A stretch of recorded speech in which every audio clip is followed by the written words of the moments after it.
بسم اللہ الرحمن الرحیم۔ السلام علیکم ورحمۃ اللہ وبرکاتہ۔ نمبر 9، زہد قناعت۔ ہمارے رسول صلی اللہ علیہ وسلم خدا تعالیٰ کے محبوب چہیتے تھے۔ آپ کے ایک اشارے سے دنیا اپنی تمام تر روعنائی، دلکشی اور ظاہر و مخفی خزائن سمیت آپ صلی اللہ علیہ وسلم کے قدموں میں نچھاور ہو سکتی تھی۔ سونے چاندی کے پہاڑ ہم وقت آپ کے ساتھ ساتھ چل سکتے تھے، لیکن اس رہبہ بلند، شہنشاہ کونین اور تاجدار دو عالم ہونے کے باوجود آپ مال و دولت سے بے نیاز، اسباب دنیا سے بے پرواہ، فقر و فاقہ، زہد و قناعت پہ مکمل خانے خوش تھے، اور ہم وقت آیت مبارکہ سورہ طٰہٰ آیت نمبر 131 کو ملحوظ نظر رکھتے تھے۔ امام ابن کثیر نے اپنی تفسیر میں حضرت قیثمہ سے روایت کیا ہے کہ رسول اللہ صلی اللہ علیہ وسلم کو باری تعالیٰ کی طرف سے پیش کی گئی کہ اگر آپ چاہیں تو ہم آپ کو زمین کے خزانے اور ان کی کنجیاں دے دیں جو ہم نے آپ سے پہلے کسی نبی کو دی، اور نہ آپ کے بعد ہم کسی کو دیں گے۔ اس عطا ربانی کے باوجود آپ کے لیے خدا کے پاس جو نعمتیں ہیں ان میں کوئی کمی نہیں بھی آئے گی، جس پر آپ صلی اللہ علیہ وسلم نے فرمایا ان کو میرے لیے آخرت میں ہی جمع کر لیں۔ چنانچہ اس پر یہ آیت کریمہ نازل ہوئی۔ سورۃ الفرقان آیت نمبر 10۔ نیز آپ صلی اللہ علیہ وسلم کو یہ بھی اختیار دیا گیا تھا کہ آپ چاہیں تو نبی اور بادشاہ بنے یا بندہ رسول بنے، تو آپ صلی اللہ علیہ وسلم نے بندہ اور رسول ہونے کا انتخاب کیا۔ بحوالہ تفسیر ابن کثیر، جیسا کہ مستند احمد کی روایت میں ہے، نبی کریم صلی اللہ علیہ وسلم کو نبی اور بادشاہ بننے میں اور نبی اور بندہ بننے میں اختیار دیا گیا تو آپ نے بندہ اور نبی بننا پسند فرمایا۔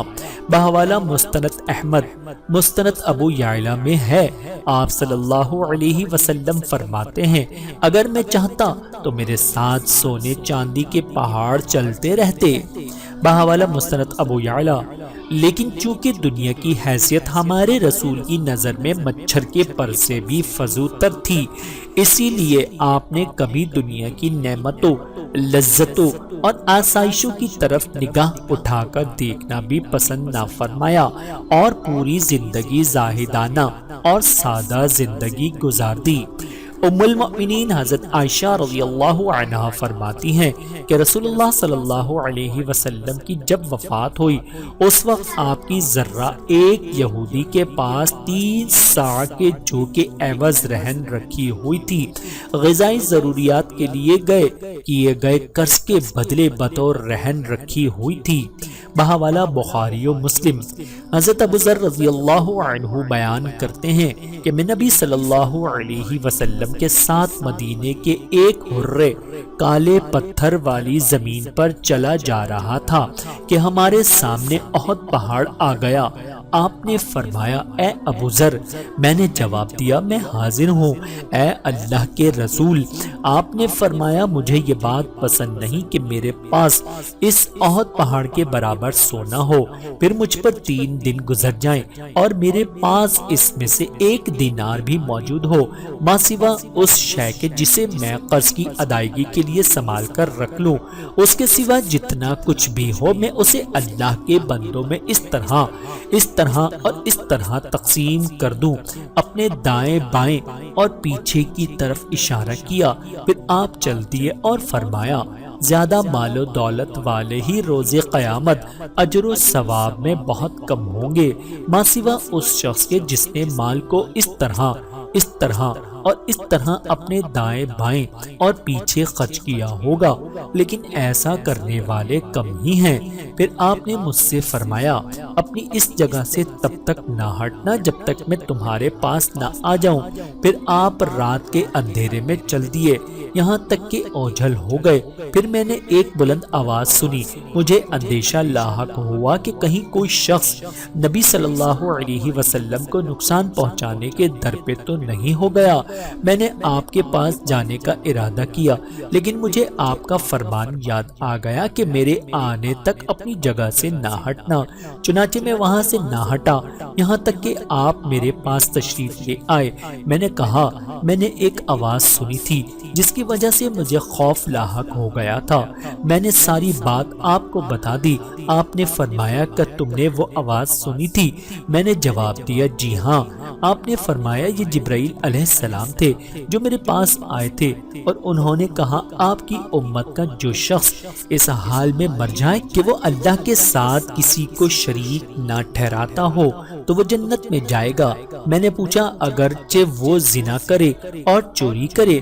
فرمایا اگرچہ وہ زنا اور چوری کرے۔ بحوالہ بخاری و مسلم۔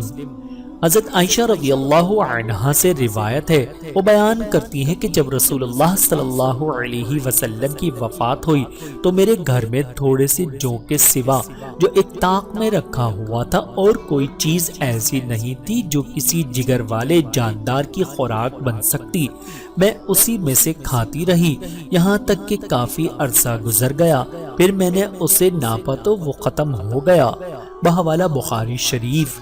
حضرت عائشہ اپنے بھانجے حضرت عروہ سے اسی نوع کے ایک سوال کے جواب میں فرماتی ہیں، میرے بھانجے ہم اہل بیت نبوت اس طرح گزارا کرتے تھے کہ کبھی بھی لگاتار 3 دن چاند دیکھ لیتے تھے، یعنی کامل 2 مہینے گزر جاتے تھے اور حضور صلی اللہ علیہ وسلم کے گھروں میں چولہا گرم نہ ہوتا تھا۔ عروہ کہتے ہیں میں نے عرض کیا کہ پھر آپ لوگوں کو کیا چیز زندہ رکھتی تھی؟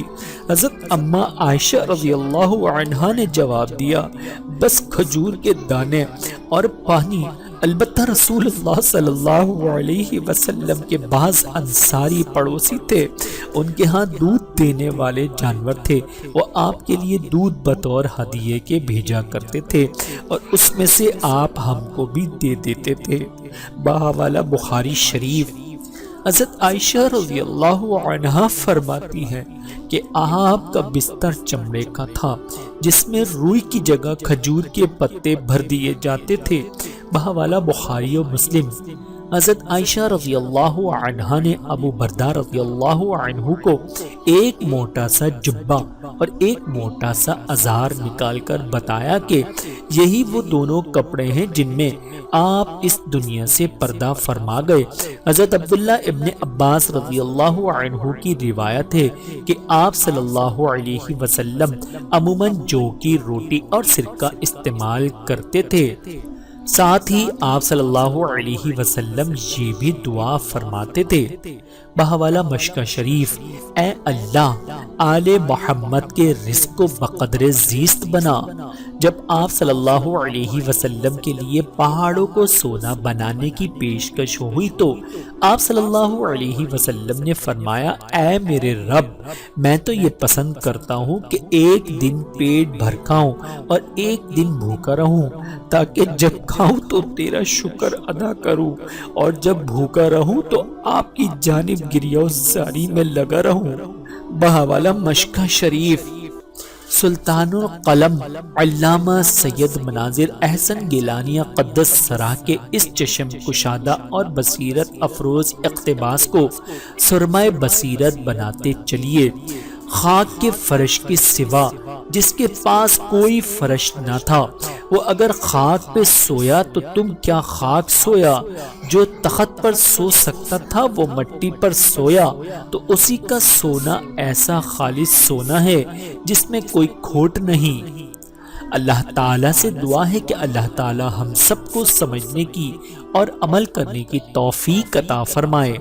آمین ثم آمین۔